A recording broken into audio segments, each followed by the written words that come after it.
आज हम पढ़ेंगे अभ्यास 5I। अभ्यास 5I शुरू करने से पहले बता दें, कुछ बच्चों की किताब में ये अभ्यास के है तो किसी में जे है, तो आप लोग अपनी किताब में ढूंढ लीजिएगा। हम समरूप त्रिभुज पढ़ा रहे हैं। समरूप त्रिभुज क्या होता है? समरूप त्रिभुज की बच्चों परिभाषा ये होती है कि वो जो है देखने में तो समान होते हैं, लेकिन कोई ज़रूरी नहीं है कि उनका जो साइज़ है, उनका जो माप है वो बराबर हो। और जो सर्वांगसम त्रिभुज होता है उसमें उनकी जो है जो उनका समान और उनकी माप का भी समान होना ज़रूरी है। लेकिन समरूप त्रिभुज में ऐसा कोई ज़रूरी नहीं है कि जो है वो देखने में समान हो तो उसका माप भी समान हो। ठीक है बच्चों, तो उसमें देखिए कुछ महत्वपूर्ण बिंदु हैं जिनको याद रखना बहुत ज़रूरी है। पहला है, यदि दो त्रिभुजों के कोण समान हो तो उनकी संगत भुजाओं के अनुपात समान होते हैं। ठीक है बच्चों, अगर कोण समान है तो उनकी जो भुजाएं होंगी, जैसे मान लीजिए कोई त्रिभुज ABC है, कोई PQR है, तो उनकी भुजाएं भी समान होंगी। जैसे PQ जो है AB के समान होगी, उसी तरह जो है दूसरा पॉइंट है, यदि दो त्रिभुजों की संगत भुजाओं का अनुपात समान हो तो उनके संगत कोण भी समान होते हैं। और तीसरा है, समान कोणिक त्रिभुजों की किन्हीं दो संगत भुजाओं का अनुपात सदैव समान होता है, चाहे उनकी माप कुछ भी हो।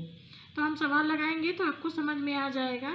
अभ्यास 5I का जो पहला सवाल है उसमें देखिए ये समरूप त्रिभुज दिया हुआ है, इसे देखेंगे तो आपको ऊपर की परिभाषा भी समझ में आ जाएगी और ये सवाल भी समझ में आ जाएगा। देखिए ये हैं तो देखने में दोनों एक जैसे, लेकिन इनकी माप जो है वो समान नहीं है, लेकिन ये समरूप त्रिभुज है। देखिए y 3 सेंटीमीटर, ये कौन सा त्रिभुज है? PQR, ये हो गया 3 सेंटीमीटर। ये है ABC, ये है x, ये है 2, ये है 3। ये भी सेंटीमीटर में ही है, किताब में नहीं दिया है लेकिन ये है। ठीक है, अब देखिए इसमें बोला है कि ABC और PQR समरूप हैं, इनकी भुजाओं की लंबाइयाँ सेंटीमीटर में अंकित हैं और x और y का मान निकालना है। तो समरूप हैं तो भाई इनकी भुजाएं समान होंगी। जैसे PQ AB के समान होगी, तो यहाँ लिखिए PQ बटे में AB, तो PQ का क्या मान है? y, और AB क्या है? 3। एक आपका ये हो गया समीकरण। दूसरा देखिए, अब कौन सी भुजा को आप बराबर करेंगे? इसको, QR बटे में BC। देखिए बच्चों ध्यान रखिएगा, जो भुजा इसकी लेंगे वही भुजा इसकी लेंगे। तो ये क्या हो गया? 3 बटे में 2, ये हो गया दूसरा। अब देखिए अब क्या लेंगे आप? PR लेंगे तो आपको AC लेना होगा, PR AC। जैसे इसमें लिखेंगे उसी तरह इसमें भी आपको लिखना होगा, 3 बटे में x, ये हो गया तीसरा। अब बच्चों इसको सबको बराबर कर दीजिए, ये सभी एक दूसरे के बराबर हो जाएंगे। जैसे PQ AB बराबर QR BC PR AC। ठीक है बच्चों, तो सबसे पहले इन दोनों को हम कर लेते हैं। PQ का मान रखेंगे y बटे में 3 बराबर 3 बटे में 2। अब यहाँ से y का मान निकालेंगे, तिर्यक गुणा करेंगे ऐसे और ऐसे, तो क्या हो जाएगा? 2y और 3 त्रिके 9, y बराबर 9 बटे में 2, तो कितना हो जाएगा? 2 चौके 8, 2 5 10, 4.5, ये हो जाएगा y का मान। अब देखिए, अब इसको और इसको एक दूसरे के बराबर कर देते हैं। यहाँ पर आप लोग सही से लगाइएगा, पहले इसको लिखिएगा, फिर इसको लिखिएगा, फिर इसको लिखिएगा। तो यहाँ क्या होगा? 3 बटे में 2, 3 बटे में x। अब इसका तिर्यक गुणा कर दीजिए, 3x, 3 दूना के 6, यक्स 3 से इसको कटा दिया 2, यक्स का मान कितना आ गया 2 सेंटीमीटर। ये बच्चों सेंटीमीटर में है और ये भी सेंटीमीटर में है। इसी तरह जो है आप लोग क्वेश्चन नंबर 2 को करिएगा, 2 का चित्र बना लीजिएगा, ठीक है बच्चों। और क्वेश्चन नंबर 3 करिएगा। चौथा क्वेश्चन है आपका किताब में, त्रिभुज ABC में यम BC के समानांतर है। त्रिभुज ABC के शेष कोणों की माप ज्ञात कीजिए। क्या त्रिभुज ABC त्रिभुज MN समरूप है? तो त्रिभुज तो समरूप होगा, इसका आंसर लिखिएगा कि हाँ है। लेकिन देखिए हम शेष कोण कैसे निकालेंगे, हमें तो कोई चित्र दिया ही नहीं है। अगर आपकी किताब में दिया है तो आप लोग करिएगा इसको। हम 5वां क्वेश्चन बताते हैं, सेम उसी तरह है 5वां क्वेश्चन। इसमें चौथे वाले में आप लोग हाँ लिख दीजिएगा कि समरूप है।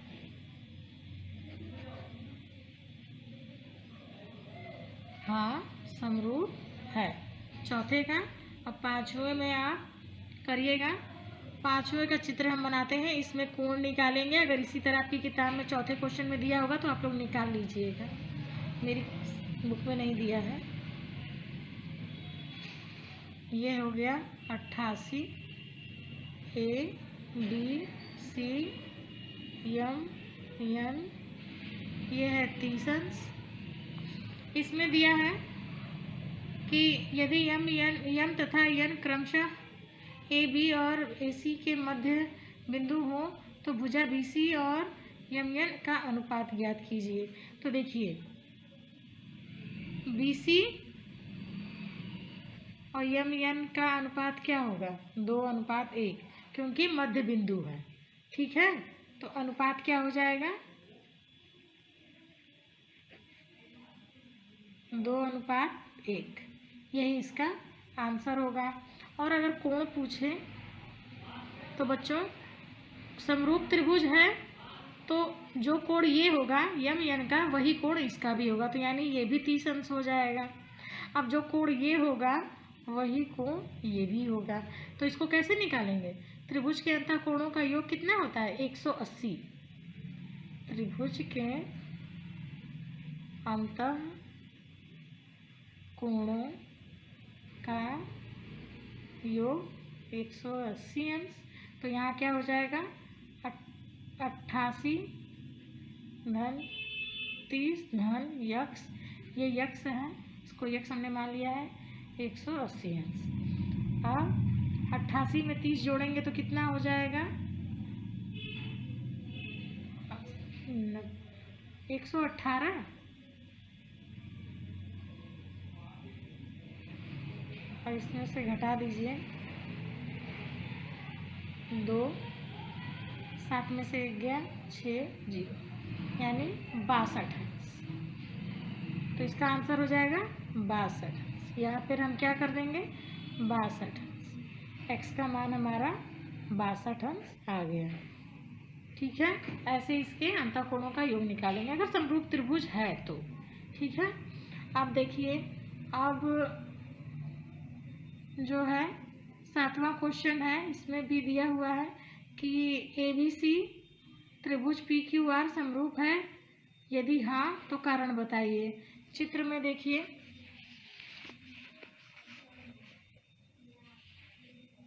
ABC PRQ, देखिए PRQ ABC, देखिए ये भी कोण Z है, ये यक्स है, ये कोण Z है, ये x है। इसमें क्या लिखेंगे कि समरूप है, क्यों है, क्योंकि इनका जो कोण है वो समान है। इसका भी कोण जो P है वो Z है, इसका A है वो Z है, तो इसमें जो दिया हुआ है ABC PRQ वो समान है, तो ये क्या हो जाएंगे इनके कोण समान है, इसलिए यह समरूप त्रिभुज है। अब देखिए इसमें पैमाना दिया हुआ है 20 मीटर बराबर 1 सेंटीमीटर का मान कर एक खेत का आकृति इसमें दर्शाई गई है।